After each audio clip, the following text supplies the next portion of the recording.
अस्सलाम वालेकुम प्यारे रीडर्स, कैसे हैं आप सब। आज हम रीड करेंगे सौदा दिल का नॉवल की एपिसोड नंबर 30, जो कि हबीबा राइट्स की तहरीर है।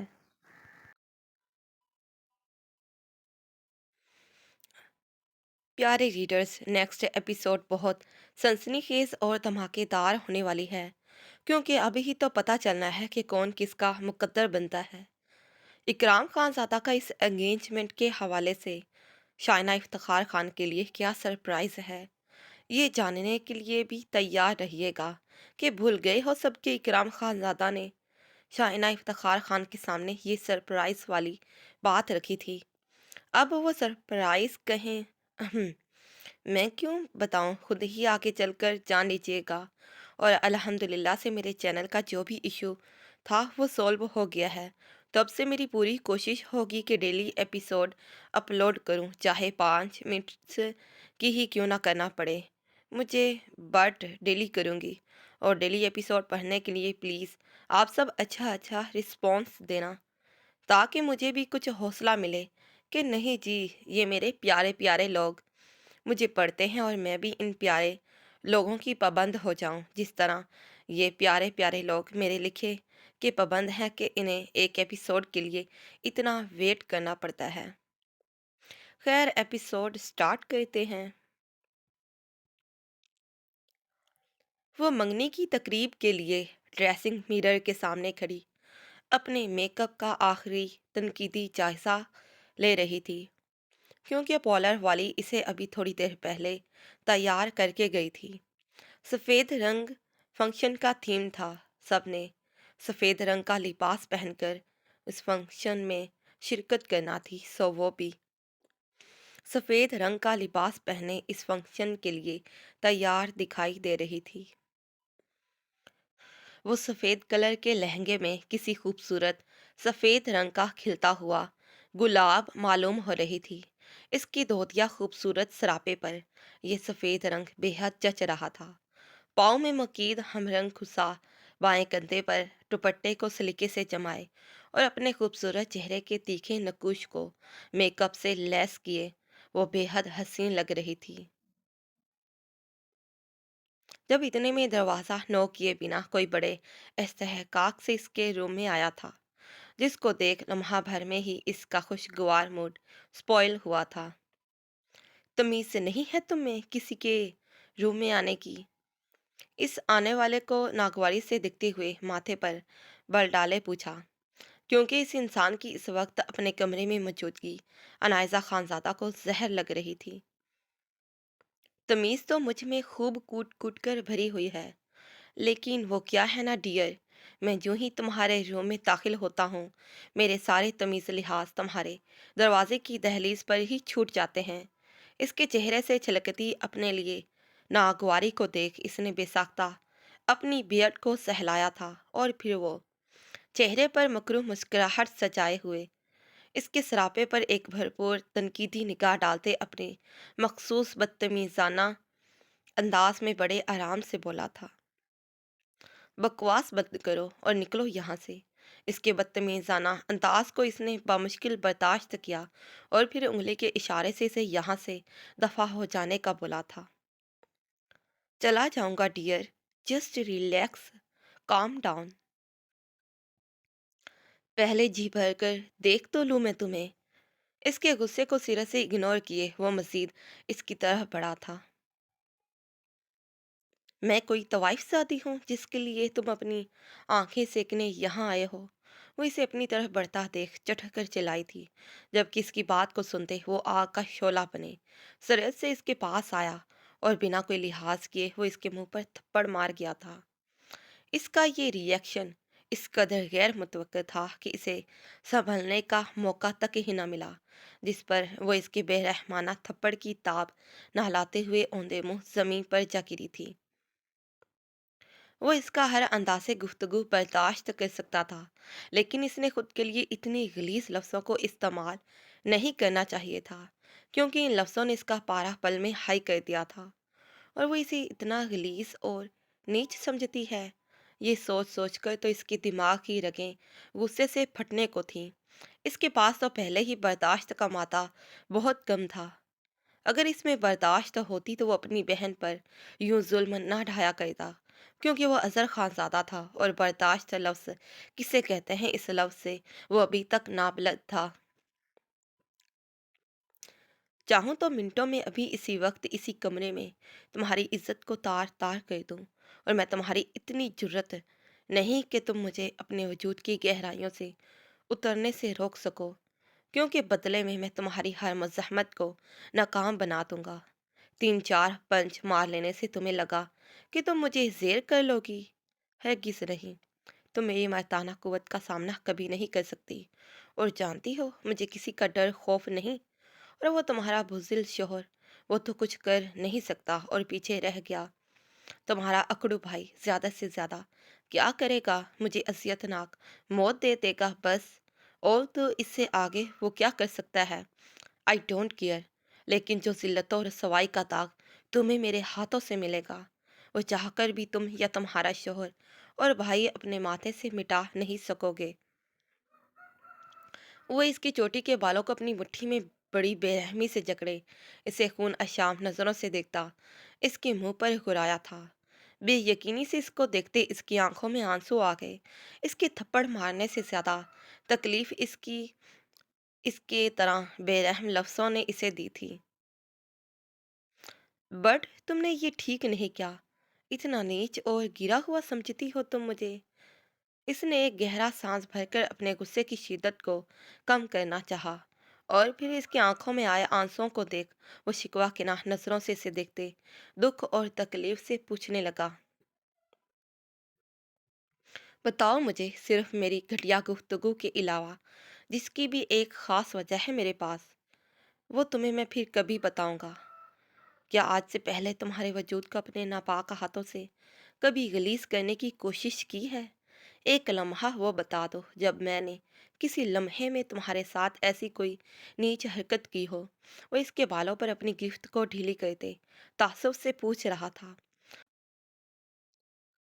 وہ اپنے آنسوؤں کا گلا گھونٹتے جواباً خاموش رہی، کیونکہ یہ بات اس کی سچ تھی کہ اظہر خان زادہ نے کبھی بھی اسے چھونے کی کوشش نہیں کی تھی، لیکن وہ اسے اپنے لفظوں کی تیر سے ہی خود کو اسے اتنا بدگماں کر چکا تھا کہ اس کے دل و دماغ نے اس کی گھٹیا گفتگو سے جو نتیجہ اخذ کیا وہ اسے وہی ماننے اور سمجھنے لگی۔ اور اس رات گاڑی میں اس نے عارض خان زادہ سے اظہر خان زادہ کے ٹچ کرنے والی بات جھوٹ کہی تھی۔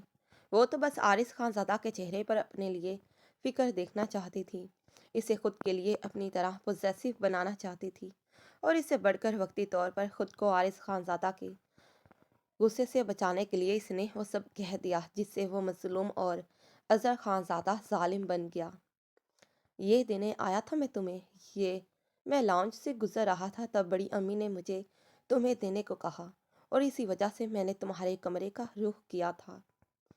اب مجھے کیا پتا تھا کہ تمہارے کمرے میں انٹر ہونے پر مجھے اپنے گھر کی عزت کو پامال کرنے کا تمغہ انعام میں ملے گا، تو میں کبھی بھی تمہارے روم میں انٹر نہیں ہوتا۔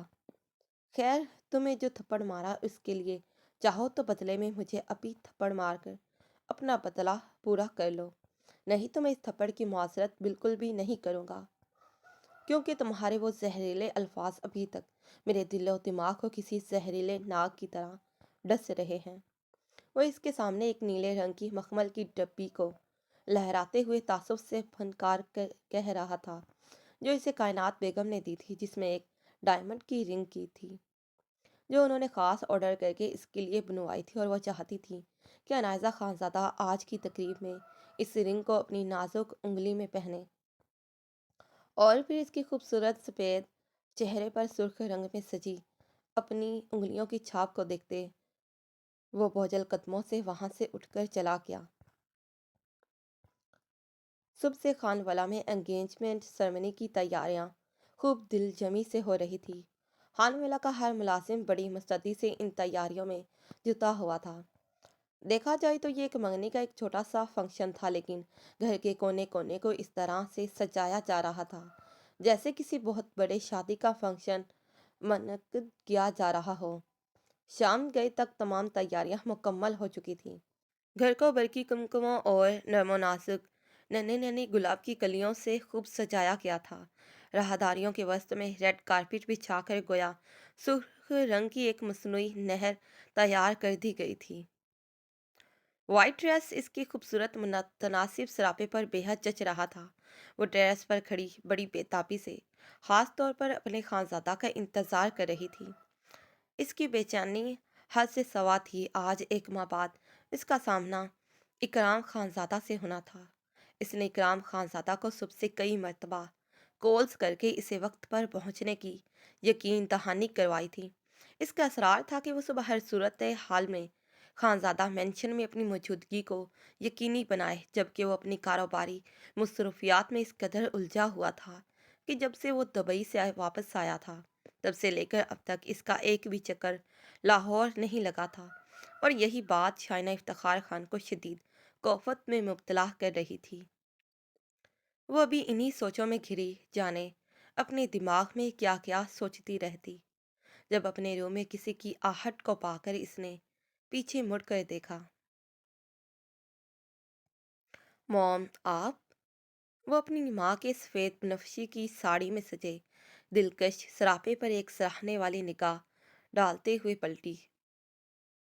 यहाँ अकेली क्यों खड़ी हो? नीचे सब तुम्हारा वेट कर रहे हैं, इसकी माँ ने इसे टोकते हुए कहा और इसका हाथ थामकर अपने साथ नीचे चलने को कहा। मॉम, इकराम खानज़ादा जब तक नहीं आ जाता तब तक मेरा बिल्कुल भी दिल नहीं चाह रहा नीचे जाने को, क्योंकि इकराम खानज़ादा की पोजेसिवनेस को तो आप जानती हैं ना। उसे बिल्कुल भी अच्छा नहीं लगेगा कि कोई मेरे सजे संवरे खूबसूरत रूप को इसके अलावा कोई और देखे। इसने इकराम खानज़ादा की पोजेसिवनेस को दिल में सोचते मुस्कुराती निगाहों से कहा। तो ये राज है तुम्हारा नीचे ना आने का भाई। लग भी तो तुम इतनी प्यारी रही हो, जो देखेगा देखता ही रह जाएगा। वो अपनी बेटी की खूबसूरती पर नाज़ा होती बड़े तफाखुर से बोली थी। भाई, नीचे आई तुम्हारी कज़न्स को अब मैं क्या जवाब दूंगी, क्योंकि तुम तो अपने प्रिंस चार्मिंग के इंतज़ार में इन्हें बेमौत मारने का इरादा किए बैठी हो। वो मुस्कुराते हुए इससे पूछने लगी, जब इस दौरान किसी ने दरवाजे को नॉक किया था और आने वाले ने इतलाह दी कि नीचे खानज़ादा की फैमिली आ चुकी है, जिस पर शाहना इफ्तिखार खान अपने खूबसूरत लहंगे को अपनी मखरूती उंगलियों से संभालती अपनी माँ के साथ नीचे चली गई। मिस्टर इकराम खानज़ादा, तो ये मैं डील फाइनल समझूं? मुकाबिल ने अपने सामने पड़ी फाइल पर साइन करने से पहले एक बार फिर से इसकी राय को जानना चाहा। इसने और इसकी बिजनेस पार्टनर ने मिलकर एक नया प्रोजेक्ट तैयार किया था। इस प्रोजेक्ट के तमाम इंतजामात मुकम्मल हो चुके थे, बस डील फाइनल करना रहता था, जिसकी बना पर वो चाहकर भी खानसादा मेंशन नहीं जा पा रहा था। इतने दिनों से परदेश हवाओं के साथ मैं यूं ही तो नहीं मगजमारी करता फिर रहा हूँ। इसने चेहरे पर हल्की सी मुस्कुराहट सजाए मैंने खेजी से कहा था, जबकि मुकाबिल इसके जवाब से खासा महफूज हुआ था और फाइल को खोलकर एक एक पेपर पर साइन करने लगा। वो सुबह 9 बजे से ही इस प्रोजेक्ट के लिए मीटिंग से अटेंड कर रहा था और इसकी आज भरपूर कोशिश थी कि वो इस प्रोजेक्ट के तमाम प्रोसेस को मुकम्मल कर ले, ताकि डील फाइनल होते ही वो बिना वक्त ज़ाया किए लाहौर के लिए रवाना हो जाए। और ऐसा ही हुआ था। यूं ही डील फाइनल हुई, इसने अपने छोटे मोटे कारोबारी काम को निपटाने के बाद वो अपने इस शहर में बने हवेली नमा घर में आया, जहाँ पर वह वक्ती तौर पर रिहाइश पजीर था। कमरे में दाखिल होते ही इसकी नज़र अपने पैकिंग बैग्स पर पड़ी। इसने एक थकी सी निगाह इन पैकिंग बैग्स पर डाली, फिर अपनी टाई की नोट को ढीले करते वो फ्रेश होने की गर्ज से वॉशरूम में चला गया। जारी है। तो प्यारे रीडर्स, आप सबको अज़र खानज़ादा और अनायज़ा खानज़ादा के सीन कैसे लगे? अज़र खानज़ादा का किरदार आपको कैसा लगा? ज़रूर बताइएगा, और आगे चलकर इसका किरदार मनफी होगा या मस्बत, ये भी ज़रूर बताइएगा। अनायज़ा खानज़ादा के साथ अज़र खानज़ादा के बेबाक रवैये की असल क्या वजह हो सकती है? یہ جاننے کے لیے ناول کے ساتھ جڑے رہیں، شکریہ۔ اور پیارے ریڈرز، انشاءاللہ کوشش کروں گی اس سے بھی تھوڑی سی لانگ ایپیسوڈ اپلوڈ کروں، تو اس ایپیسوڈ پر اپنا رسپانس شو کریے گا تاکہ میں جلدی ایپیسوڈ کو لکھ کر اپلوڈ کر دوں۔ اور پھر ملتے ہیں اسی ناول کے نیکسٹ پارٹ پر۔ تب تک کے لیے پیارے ریڈرز، اللہ حافظ، bye bye and take care. Thanks for watching this video.